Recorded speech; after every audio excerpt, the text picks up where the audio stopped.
This is a horse stance dynamic breathing drill. We're going to be on all fours, palms facing straight ahead. So that means fingers pointing straight ahead, palms directly underneath my shoulders.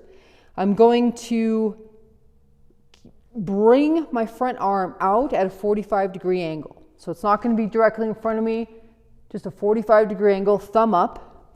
And then my opposite leg is going to be kicking back and using my glute and hamstring to do that.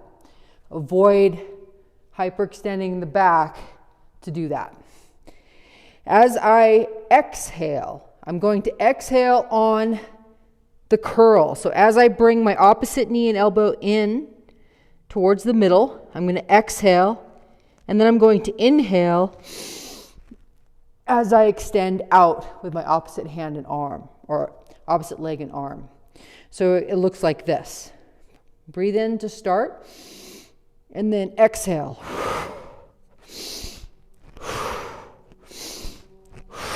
Here's the other side. Breathe in, exhale.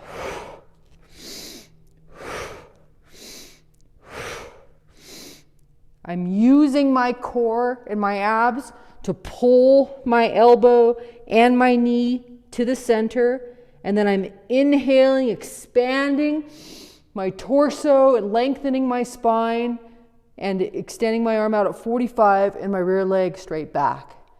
Horse stance dynamic breathing drill.